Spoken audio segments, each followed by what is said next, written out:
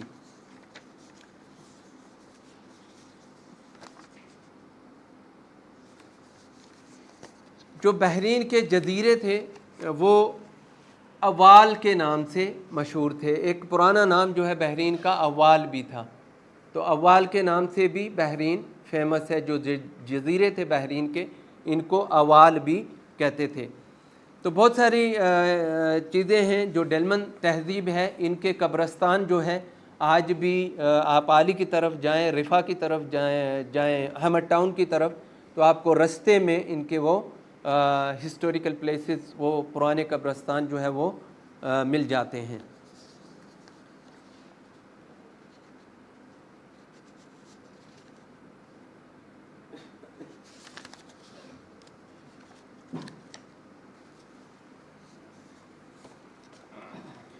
Islamic history کی اگر بات کریں تو جو بحرین کی اسلامک ہسٹری ہے اس میں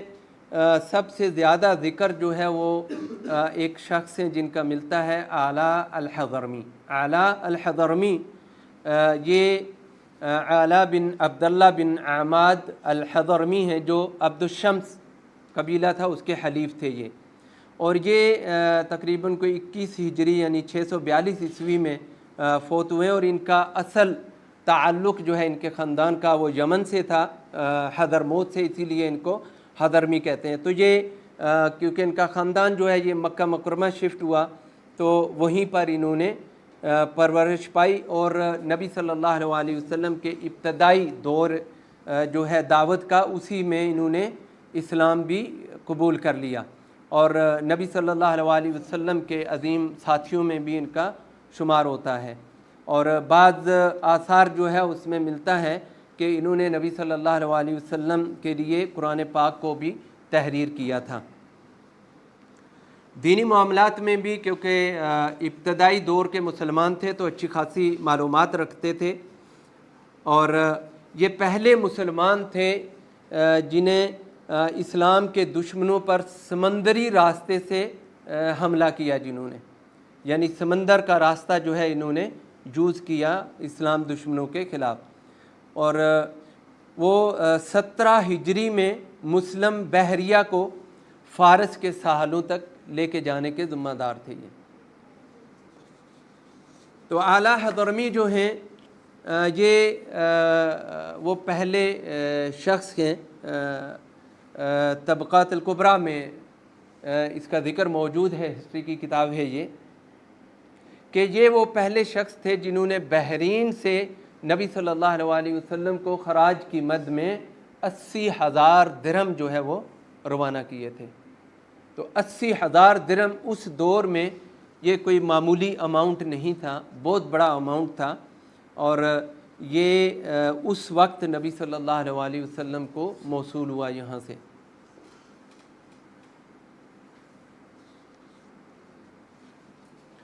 اور بحرین جو ہے جزیرہ نماء عرب میں پہلے ممالک میں سے ہے جس میں نبی صلی اللہ علیہ وسلم کی دعوت پہنچی، اور انہوں نے نبی صلی اللہ علیہ وآلہ وسلم کی دعوت پر لبیک کہا۔ بحرین میں اسلام کی ابتدا جو ہے قبیلہ عبد قیس جو ہے، عبد القیس، انہوں نے بحرین میں اسلام پر کام کیا، اور انہوں نے اسلام کی دعوت کو بحرین میں عام کیا، اور یہ قبیلہ جو ہے یہ اسلام کو بحرین میں پھیلانے کا ذریعہ بنا۔ یہ ایک شخص ہیں عبداللہ الاشجع، یہ شیخ الاشجع ہے، الاشج۔ تو یہ جو ہے قبائلی رہنماؤں میں سے تھے جنہوں نے نبی صلی اللہ علیہ وسلم کے بارے میں سنا، تو انہوں نے قاصدوں کا ایک تجارتی قافلہ بھیجا جو مدینہ سے گزر رہا تھا، تو نبی صلی اللہ علیہ وسلم سے انہوں نے رابطہ کیا اور ان کی دعوت کے بارے میں مزید دریافت کیا، تو عمر بن عبدالقیس نامی جو سفیر تھے ان میں سے ایک شخص تھا جس نے اسلام قبول کر لیا، اور وہ حضرت محمد صلی اللہ علیہ وآلہ وسلم کا ایک خط جو ہے کیا ہے شیخ جی؟ الاشج، عبداللہ الاشج ہے جی، عبداللہ الاشج، تو یہ ان کے پاس لے کر گئے،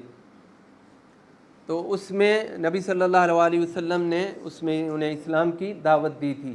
تو المہم انہوں نے اسلام قبول کر لیا، لیکن انہوں نے اپنے اسلام کو مخفی رکھا جب تک کہ اسلام جو ہے وہ عام نہیں ہوا۔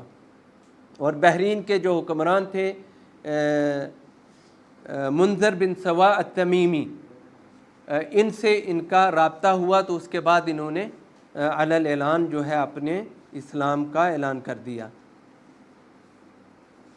اور نبی صلی اللہ علیہ وسلم نے منذر بن سوا تمیمی جو ہیں ان کے نام خط بھی باقاعدہ لکھا۔ تو جب نبی صلی اللہ علیہ وسلم مدینہ کی ہجرت کے 7ویں سال جو ہے جب واضح برتری حاصل ہو گئی اور اسلام جو ہے وہ مکہ اور مدینہ جو ہے وہ فتح کر لیا گیا، تو اس کے بعد رسول اللہ صلی اللہ علیہ وسلم نے حجاز سے باہر لوگوں کو اور ممالک کو جو حکمران تھے ان کو دعوتی خطوط جو ہے وہ لکھے۔ اس میں فارس کے حکمران جو تھے، بادشاہ روم کے شہنشاہ اور مصر کے جو تھے ان حکمران، ان کو بھی آپ صلی اللہ علیہ وسلم نے خطوط لکھے۔ اور نبی صلی اللہ علیہ وسلم نے منذر کو جو خط لکھا تھا تو وہ باقاعدہ طور پر وہ خط جو ہے اس کی تاریخ میں، بحرین کی تاریخ میں اس کا ذکر موجود ہے۔ میں پڑھ کے سنا دیتا ہوں کہ اللہ کے نام سے جو بڑا مہربان نہایت رحم والا ہے، محمد رسول اللہ صلی اللہ علیہ وسلم سے المنذر بن سوا کے نام تم پر سلامتی ہو۔ میں اللہ کی حمد بیان کرتا ہوں جس کا کوئی شریک نہیں، اور میں گواہی دیتا ہوں کہ محمد اس کے بندے اور رسول ہیں۔ اس کے بعد میں تمہیں اللہ تعالیٰ کی یاد دلاتا ہوں جو قادر مطلق ہے، جو نصیحت قبول کرتا ہے وہ اپنے فائدے کے لیے کرتا ہے، اور جس نے میرے قاصدوں کی پیروی کی اور ان کی ہدایت کے مطابق عمل کیا اس نے در حقیقت میری نصیحت کو قبول کیا۔ میرے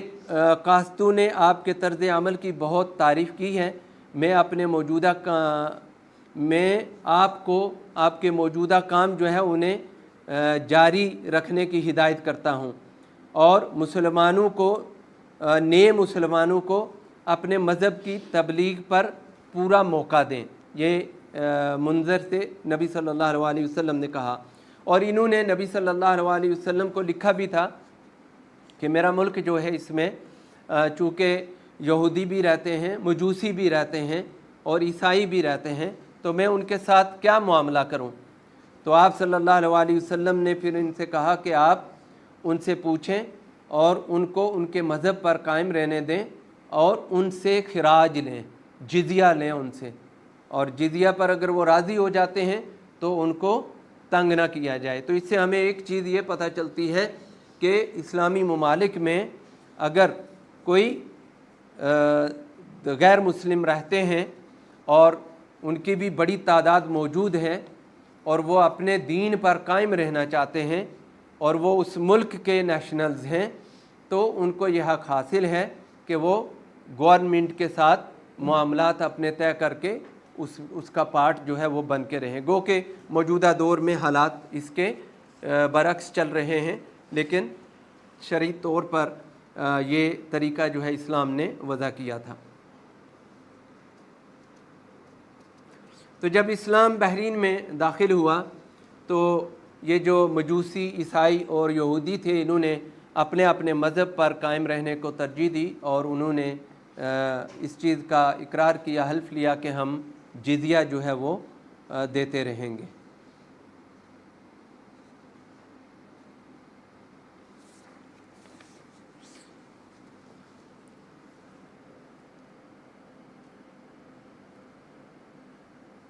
بحرینی عوام جو ہے یہ آبادی جو ہے بحرین کی یہ اصل میں مختلف عرب قبائل پر مشتمل ہے، کیونکہ میں نے جیسے پہلے ذکر کیا ہے کہ ان کی معیشت جو ہے وہ کافی مستحکم تھی اور اچھا گرفت تھی معیشت کے اوپر، اور ان کی جو جغرافیائی اہمیت تھی وہ بھی بہت زیادہ تھی، کیونکہ یہاں سے آگے دوسرے ممالک کے ساتھ تجارت ہوتی تھی، عراق، یمن، مصر، عراق جو پرانا نام اس کا جو ہے وہ میسوپوٹیمیا ہے، تو اس میں یہ جو ہے تجارت ہوتی تھی، تو بہت سارے عرب قبائل جو ہے وہ ہجرت کر کے یہاں آ کے آباد ہو گئے تھے۔ تو جو اصل عرب ہیں وہ اصل میں قبائل بحرین میں جو آباد ہیں تو وہ عرب النسل ہیں، جو اصل عرب ہیں بحرین کے وہ عرب النسل ہیں، وہ کوئی اور دوسرے کسی اس سے نہیں تعلق ان کا۔ تو عرب جو ہے ظاہر ہے عربی ان کی زبان ہے، تو اس کی وجہ سے دین کی طرف بھی یہ لوگ جلدی مائل ہوئے، اسلام کی طرف، اور اسلام کو انہوں نے قبول بھی کیا۔ تو 1932 سے 1970 کے درمیان بحرین میں پیٹرول پر ریسرچ شروع ہوئی، تو اس دوران میں کافی حد تک پیٹرول جو ہے وہ بحرین میں دریافت ہوا۔ تو جب پیٹرول دریافت ہوا تو یہاں پر جو ان کی پرل ڈائیونگ کی جو صنعت تھی وہ کافی متاثر ہوئی، اور ابھی تقریباً جو ہے وہ معدوم ہو چکی ہے، کیونکہ اب جو ہے کوئی اس طرف جاتا نہیں ہے اور وہ ڈائیونگ کا وہ سسٹم نہیں رہا، تو ترقی جو ہے وہ بام عروج پر ہے، اور نئی نئی چیزیں جو ہے وہ بحرین کے اس میں معیشت میں داخل ہو رہی ہیں، تو ان چیزوں کو آہستہ آہستہ جو ہے وہ پیچھے کیا جاتا رہا۔ بحرین کا جو سرکاری مذہب ہے وہ اسلام ہے، اور لینگویج ان کی جو ہے وہ عربی ہے۔ لباس، عام لباس جو ہے وہ ثوب اور غطرہ اکال ہے، لیکن پینٹ شرٹ اور بھی دوسرے لباس جو ہے خارجی لوگ جو ہے جہاں پر وہ پہنتے ہیں، ان کو آزادی ہے کسی قسم کا، کوئی کسی کو پابندی نہیں ہے۔ بحرین جو ہے اخلاقی لحاظ سے بحرین کو بڑی عزت حاصل ہے، اور یہ میرا اپنا ایکسپیرینس ہے، میں آپ کو بتاتا ہوں کہ باہر بھی آپ جائیں نا تو وہ آپ کو بتاتے ہیں اس کے بارے میں کہ ہم نے بحرینی لوگوں کو بڑا با اخلاق پایا ہے، اور اس میں کوئی شک نہیں ہے۔ اور کچھ چھوٹی چھوٹی چیزیں ہیں جو آپ کی تاریخ بن جاتی ہیں اور آپ کی اہمیت کو بڑھا دیتی ہیں، ہم ان چیزوں پر توجہ نہیں دیتے، لیکن یہاں پر یہ چیزیں موجود ہیں، اور یہ اصل میں اخلاقیات کا حصہ ہیں، اور جب آپ کے اخلاق اچھے ہوں گے تو لا محالہ آپ دوسرے کے دلوں پر راج کرنے لگیں گے۔ اور یہی وجہ ہے آپ دیکھیں کہ بحرین جو ہے یہ کسی سے بھی آپ بات کریں تو وہ یہی کہتا ہے کہ یار بحرین جو ہے اس میں مجھے بڑی اپنائیت ملتی ہے، اور مجھے پتہ نہیں، احساس نہیں ہوتا کہ میں کسی فارن کنٹری میں آ گیا ہوں۔ تو میں اپنے بارے میں بتاؤں کہ میں فرسٹ ٹائم جب میں نے بحرین میں قدم رکھا تو ہوتا ہے انسان کو کہ اپنے ملک سے دور آیا ہے تو اس کو پریشانی ہوتی ہے یا ملال ہوتا ہے کہ یار میں اتنا اپنا ملک چھوڑ کے اتنی دور آ گیا ہوں۔ تو یقین جانے کہ میں جب بحرین میں اترا تو مجھے ذرا اس چیز کا احساس نہیں ہوا، یہاں اتنی اپنائیت ملی ہے، اور یہاں کے قوانین جو ہے ان کو بھی آپ دیکھ لیں، بلا وجہ کسی قسم کا آپ کو کوئی تنگ نہیں کرے گا، اور یہی کسی ملک کے اور کسی معاشرے کا حسن ہے کہ لوگ جو ہے جب ایک دوسرے کا احترام کرتے ہیں، سلام جو ہے وہ کافی زیادہ عام ہے، باقی عربوں کی بنسبت یہاں پر بہت زیادہ ہے، یعنی کوئی بھی ملتا ہے تو سلام کرتا ہے ایک دوسرے سے۔ تو یہ ہمیں چاہیے کہ ہم یہ چیزیں اڈاپٹ کریں اپنے اندر، جو ہم باہر سے یہاں آئے ہیں جو لوگ، یہ چیزیں ہمیں اڈاپٹ کرنی چاہیے۔ تو یہ معاشرے کا حسن ہے،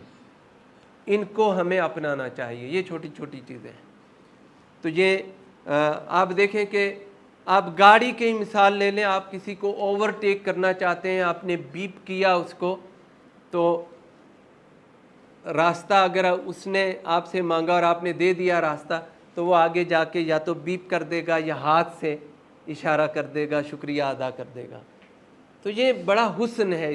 اس معاشرے کا، اور اللہ تعالیٰ جزائے خیر دے یہاں کے حکمرانوں کو کہ انہوں نے امن عامہ یہاں پر قائم رکھا ہوا ہے،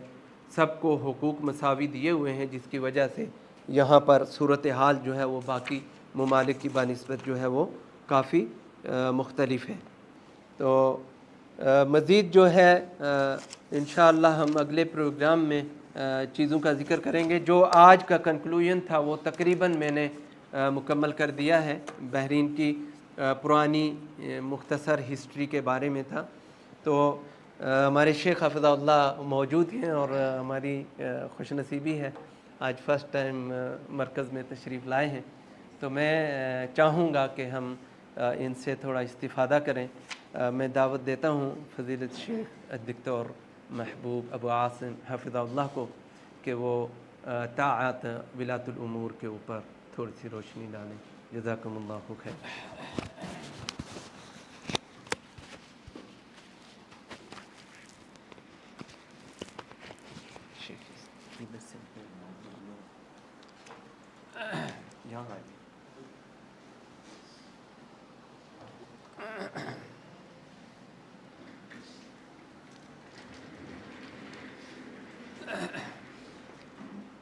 السلام علیکم ورحمۃ اللہ وبرکاتہ۔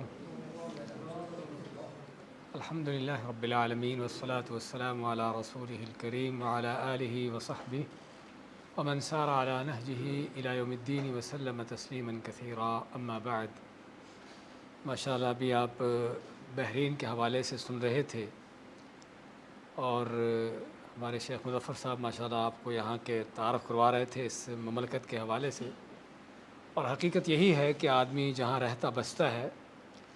اس کے بارے میں اس کو معلومات ہونی چاہیے، اور خصوصی طور پر اگر وہ اسلامی ملک ہو کہ جس کا تعلق اس کا ایمان اور دین کے حوالے سے ہے، سمجھے نا، کہ نہ کہ صرف جگہ کے حوالے سے، بلکہ اس سے پہلے ایک بہت گہرا تعلق جو ایک مسلمان کا دوسرے کے ساتھ ہے۔ تو اس لحاظ سے بھی اس ملک کی تاریخ بہت قدیم تاریخ ہے، بلکہ اسلام کی سب سے پہلی فتوحات میں سے یہ اس کو شمار کیا جاتا ہے۔ اور سب سے پہلے مسلمانوں کے ہاں جو مال غنیمت آنے والے، جیسے ابھی آپ سن رہے تھے، وہ سب سے بڑا مال غنیمت، بلکہ آپ کو حدیث سناتے وہ بڑی دلچسپ حدیث ہے کہ صبح فجر کی نماز کے لیے آپ صلی اللہ علیہ وسلم آئے تو لوگ کافی جیسے تیار ہوتے ہیں، تو ایسے لوگ آپ کو ملے، تو آپ نے لوگوں کے چہروں کو پڑھ لیا کہ بڑی خوشی ان کے چہروں پر نظر آ رہی ہے۔ تو آپ میں پتہ چلتا ہے کہ تم لوگوں کو علاء الحضرمی کے آنے کا پتہ چل گیا ہے کہ وہ بحرین سے مال لے کر آئے ہیں۔ تو یعنی حدیث میں باقاعدہ بحرین کا ذکر، لیکن آپ کو شاید بتایا گیا نہیں، بحرین جو ہے سابقہ تاریخ میں جو تھا نا، وہ بصرہ سے لے کر عمان تک تھا، صرف یہ چھوٹا سا جزیرہ نہیں، بصرہ سے عمان تک یہ مشرقی ساحل جتنا بھی ہے خلیج کا، یہ سارا بحرین شمار ہوتا تھا۔ تو علی کل حال اس کی تاریخ بڑی دلچسپ تاریخ ہے، پڑھنا چاہیے، سننا چاہیے، معلوم کرنا چاہیے۔ اور آخر میں جو ذکر کر رہے تھے بحرین کے حوالے سے، یہاں کے لوگوں کا مزاج، اس کا اندازہ اس کو ہوتا ہے کہ جو گلف کے دوسرے کنٹریز میں رہ کر آیا ہو، اس کو صحیح اندازہ ہوتا ہے کہ واقعی کتنا بڑا فرق ہے یہاں کے لوگوں کے اندر اور باقی دوسرے ملکوں کے لوگوں کے اندر، گلف کے جو دوسرے کنٹریز ہیں۔ تو حقیقت بات یہی ہے کہ جس انداز سے یہاں کے لوگوں کے اندر ایک تواضع کا انداز ہے، ایک ملنساری کا طریقہ ہے، اور ایک اپنائیت ہے، وہ آپ کو شاید ہی گلف کے اندر خاص طور پر کسی اور ملک کے اندر آپ کو ملے۔ یعنی کہ وہ میں گلف کی بات اس لیے کر رہا ہوں کیونکہ یہاں پر تو کہ سارا عرب علاقہ ہے، اور سارے لوگ تقریباً ایک ہی نسلاً سارے قریب ہیں، لیکن اس کے باوجود یہاں کے لوگوں کا مزاج جو ہے بڑا ہی یعنی کہ بہت اچھا مزاج ہے حقیقت میں، جو ہم نے جج کیا ہے۔ تو الحمدللہ یہ اللہ کی نعمت ہے۔ اللہ تعالیٰ جس طرح لوگوں کو رزق تقسیم کرتا ہے ایسے ہی لوگوں کو اخلاق بھی تقسیم کرتا ہے۔ تو یہ اللہ کی تقسیم ہے، تو جس پر اللہ کا شکر ادا کرنا چاہیے، اور ہمیں بھی شکر ادا کرنا چاہیے کہ اللہ تعالیٰ نے ہمیں اس طرح کے لوگوں کے ساتھ رہنے کا موقع دیا۔ تو مجھے جو اپنے ٹاپک جس پر بات کرنے کے چند منٹ بات کروں گا، زیادہ نہیں کیونکہ ٹاپک تو بہت لمبا ہے، وہ اسی حوالے سے ہی کہ ہمارے جو حکمران ہیں، ولاۃ الامور ہیں، ان کے حوالے سے ہمارے اوپر کیا حق ہے۔ حقیقت میں اس موضوع کو شروع کرتے ہوئے ہمیں اس چیز کو جاننے کی ضرورت ہے کہ کسی بھی سوسائٹی کے لیے، چاہے مسلمان ہو یا کافر ہو، اس کے لیے حکمرانی کی کس قدر ضرورت ہے۔ ولایا، حکمرانی، حکومت، اس کا اندازہ آپ کو یہاں سے ہوتا ہے کہ نبی کریم صلی اللہ علیہ وسلم کے فوت ہونے کے بعد صحابہ اکرام کو آپ کے دفن کرنے کی فکر نہیں تھی۔ فکر کس بات کی تھی؟ خلافت کی، خلافت کی فکر تھی۔ اگرچہ دین کے دشمن، منافق اور زندیق اس چیز کو اٹھا کر اسلام کے اوپر ایک تان بازی کرتے ہیں، خصوصاً صحابہ کے اوپر، لیکن حقیقت میں اگر دیکھا جائے تو پتہ چلتا ہے کہ صحابہ کے نزدیک اس چیز کی کس قدر اہمیت تھی کہ انہوں نے دیکھا کہ اگر اس مسئلے کو کچھ وقت کے لیے بھی چھوڑ دیا جائے تو کس قدر جو ہے اختلافات اور انتشار پیدا ہو سکتا ہے، اور ہو رہا تھا، واقعی بھی ہو بھی رہا تھا۔ تو اس لیے ابو بکر صدیق رضی اللہ تعالیٰ عنہ، عمر فاروق رضی اللہ تعالیٰ عنہ، انہوں نے فوراً آگے بڑھ کر سب سے پہلے اس مسئلے کو حل کرنے کے سوچا کہ سب سے پہلے خلافت کا مسئلہ حل کرو، خلیفہ مقرر کرو، حکمران کی تعیین ہو، حکمران کو اس کو مقرر کرو، اس کے بعد باقی کام ہو، تاکہ شیطان کو کسی طریقے سے بھی یعنی کہ سوسائٹی کے اندر کوئی تفرقہ بازی، اختلاف پیدا کرنے کا موقع نہ ملے۔ اسی لیے اس سے ہم کو اندازہ ہوتا ہے کہ کسی بھی سوسائٹی کے لیے حکمران کی لیڈرشپ کی کس قدر ضرورت ہے۔ اور عربی کا ایک شعر ہے جس کا معنی یہ ہے کہ اگر لوگوں کا کوئی لیڈر ہے تو واقعی ہی وہ ایک انسانی معاشرہ ہے جو ایک ساتھ مل کے چل رہا ہے۔ اگر ان کا کوئی لیڈر نہیں ہے تو وہ اور جانور پھر برابر ہیں۔ حتیٰ کہ جانوروں کے اندر بھی آپ دیکھتے ہیں کہ لیڈرشپ ہوتی ہے، ان کے اندر بھی کوئی نہ کوئی نظم و ضبط ہوتا ہے، اس طرح تو چیز ہے کہ انسانوں کے اندر۔ اس لیے اسلام نے بہت بڑی اس کی اہمیت دلائی ہے لیڈر بنانے کی، لیڈر مقرر کرنے کی، چاہے وہ کسی بھی نام سے ہو، وزیر اعظم کے نام سے ہو، صدر کے نام سے ہو، کنگ کے نام سے ہو، کسی بھی نام سے ہو، لیکن کوئی ایسا چلانے والا کوئی لیڈر ہو کسی بھی سوسائٹی کو کہ جس کے تحت لوگ چلتے ہوں۔ اگر یہ نہیں ہوتا تو پھر وہ معاشرہ، وہ سوسائٹی شیطان کے ہاتھ میں ہے۔ اسی سے ہم کو اندازہ ہوتا ہے کہ کس قدر ضروری چیز ہے، اور اس لیے اللہ کے نبی صلی اللہ علیہ وسلم نے ایسے شخص کو اس کی موت جاہلیت کی موت قرار دی ہے کہ جو کسی حکمران کی بیعت میں نہیں ہے، یعنی حکمران موجود ہے لیکن وہ کہتا ہے مجھے اس کے ساتھ میرا اس سے کوئی تعلق نہیں ہے۔ آپ مانتے کہ آدمی جب مرے گا جاہلیت کی موت مرتا ہے، اسلام پر اس کی موت نہیں ہے۔ یعنی اتنی سخت وعید ہے اس موضوع پر، یعنی حکمران کو مقرر کرنا، حکمران کی بیعت کرنا، اور بیعت کرنے کا معنی کہ واقعی ہی اس کے ساتھ ایک طرح کا ایگریمنٹ کرنا کہ ہم تیرے ساتھ ہیں، تیری اطاعت کریں گے، تیرے ساتھ مل کر چلیں گے اور معاملات کو چلائیں گے۔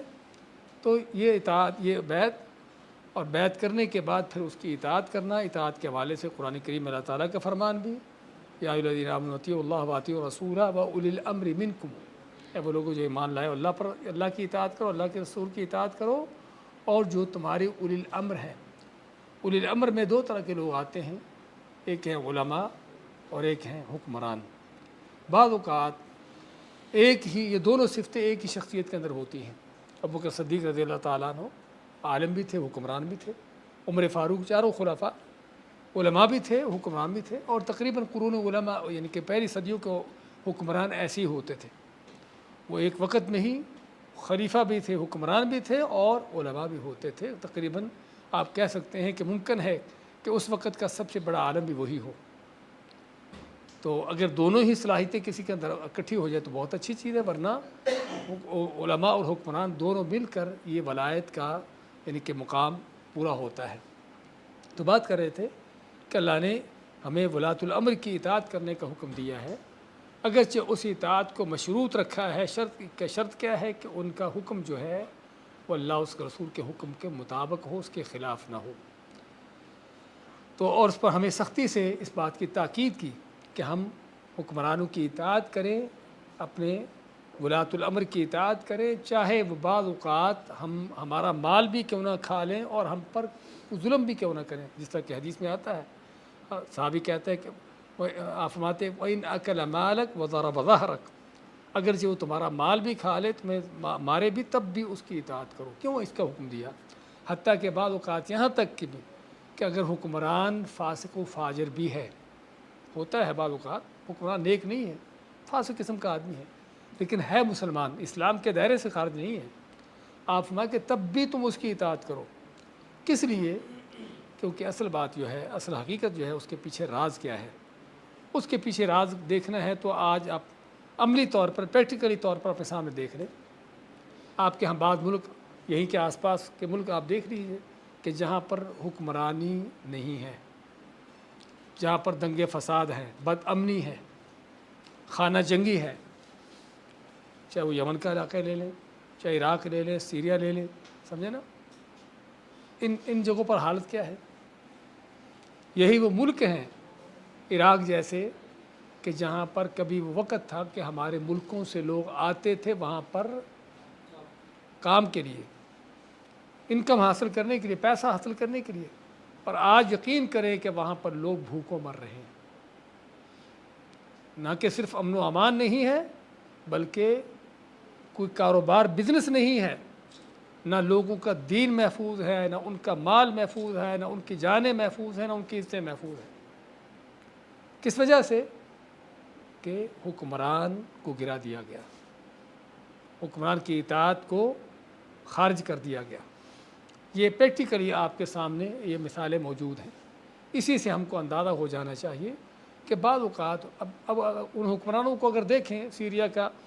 یعنی کہ اس طرح کے لوگ ہمارے سامنے ہوں، ان کے جو ظلم ستم ہیں، ان کے جو بھی، لیکن اس کے باوجود ایک حکمران ہے، اس کے ماتحت ایک نظام چل رہا ہے اور ایک امن و امان قائم ہے، چاہے وہ کسی حد تک قائم ہے، اس دنگے فساد سے، بد امنی سے کہیں زیادہ بہتر ہے کہ جہاں پر کسی کی جان مال محفوظ نہ ہو۔ اسی سے ہم کو اندازہ ہوتا ہے کہ حکمرانوں کی اطاعت کا جو قرآن و سنت کے اندر سختی سے حکم دیا گیا، اس کی وجہ کیا ہے؟ اس کے پیچھے حکمت یہی ہے کہ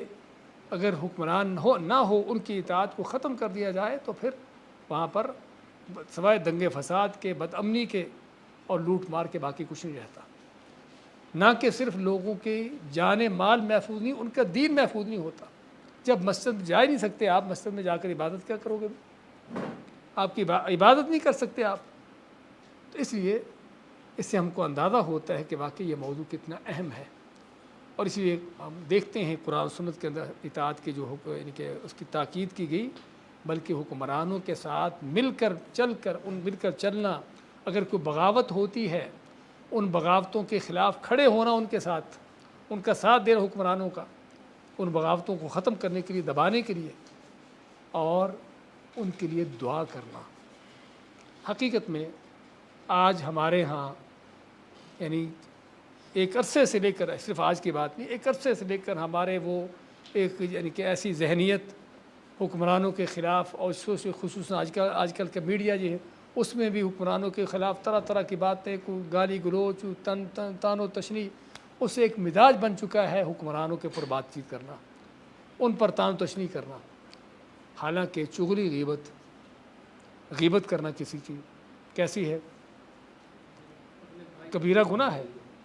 کبیرہ گناہ ہے۔ کسی کی غیبت، کسی عام فرد کی غیبت کرنا کبیرہ گناہ ہے۔ تو کیوں گناہ ہے؟ کیونکہ اس آدمی کو اذیت ہوتی، تکلیف ہوتی ہے جس کی آپ غیبت کرتے ہو، اس کی منکر عزت پر حرف آتا ہے۔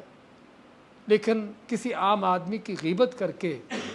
کہ آپ کو معاشرے کے اندر بڑا بگاڑ پیدا کر رہے ہو، کوئی دنگا فساد ہوتا ہے پیدا نہیں، صرف اس آدمی کے حد تک ہے۔ ممکن ہے کہ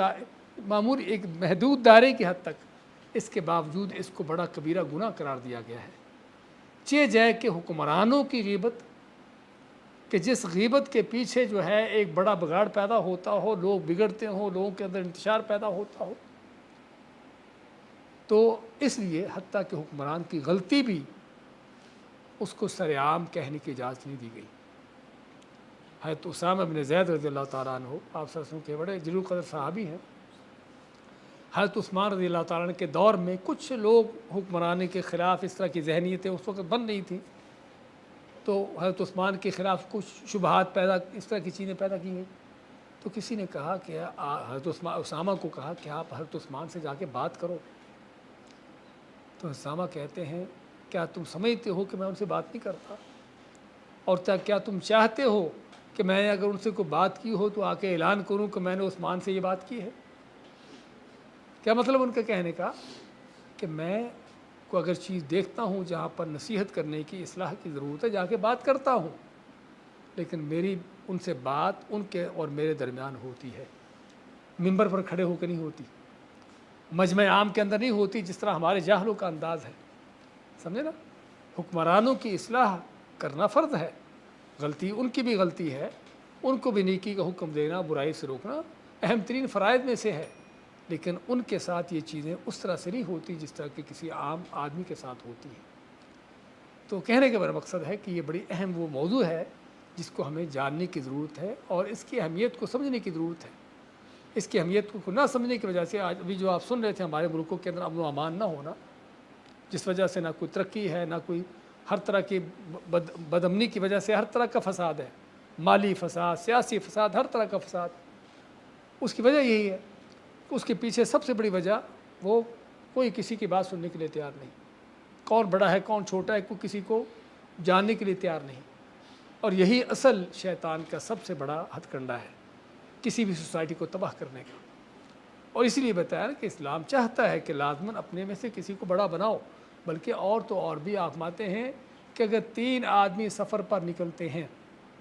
کسی سوسائٹی، ماحول، معاشرے کے اندر جہاں پر لاکھوں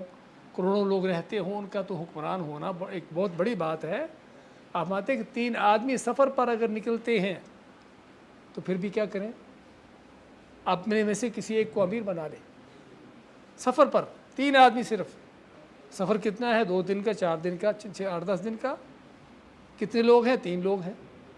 ان کا سفر میں کیا کرنا ہوگا؟ انہوں نے کوئی وہاں پر کوئی سیاست کو حکومتیں چلا رہی ہیں؟ نہیں، پھر بھی چونکہ ایک ساتھ چلے ہیں، ایک اجتماعی نظام ہے، ایک سوشیالوجی طور پر ان کو ایک ساتھ مل کر چلنا ہے، تو مل کر چلنے کے لیے پھر کیا ہے کہ لازماً ان میں سے ایک بڑا ہو جس کی بات مانی جائے، لازماً ایک ہو ان میں سے جس کی طرف سبھی جو ہے لوٹے کہ ہم یہاں پر کیا کر رہے ہیں۔ یہ نہیں کہ ہر کو اپنے اپنی رائے لے کر کھڑا ہو، اپنے اپنے مزاج کے ساتھ چلے۔ ایسا سفر کے اندر اگر نہیں چل سکتے 3 آدمی، جب تک ان کو چلانے والا نہ ہو، تو چہ جائے کہ ہم کہیں کہ پورے ملک کے اندر، پوری کسی قوم کے اندر ان کو کوئی چلانے والا نہ ہو، ایسے ہی چلتی رہے گی۔ تو بھائیو، اس لیے یہ موضوع جس طرح میں نے عرض کیا کہ پہلے کہ موضوع اس کو گھنٹوں کی ضرورت ہے، لیکن صرف اشارہ کرنا چاہتا تھا کہ ہمیں آج کے وقت میں مسلمانوں کو اشد ترین ضرورت ہے اس موضوع کو سمجھنے کی، حکمران اطاعت، ان کے ساتھ مل کر چلنا، اور جب تک کوئی ایسا کام ان سے نہ ہو کہ جو خلاف شریعت ہو، اس وقت ان کی اطاعت کرنا، یہ وہ اہم ترین اسلام کے فرائض میں سے ہے کہ جو اللہ نے ہم پر فرض کیے ہیں، اور جس کی کل قیامت کے دن ہم سے پوچھ گچھ ہے،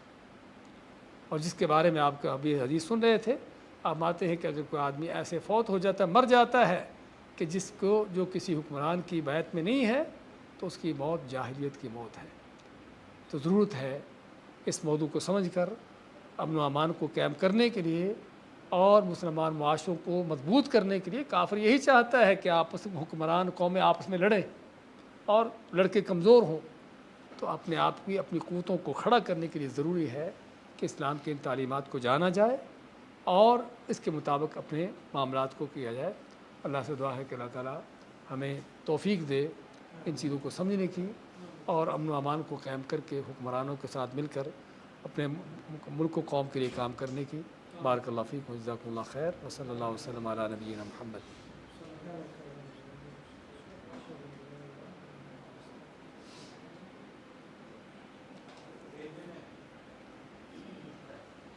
استغفر اللہ العظیم لا حول ولا قوة الا باللہ.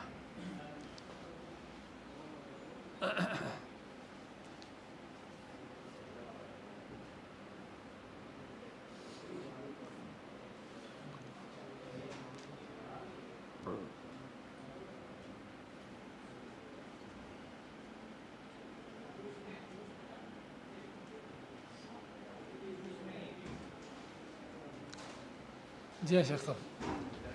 الله يبارك فيكم، جزاكم الله خير، الله يرفع قدركم.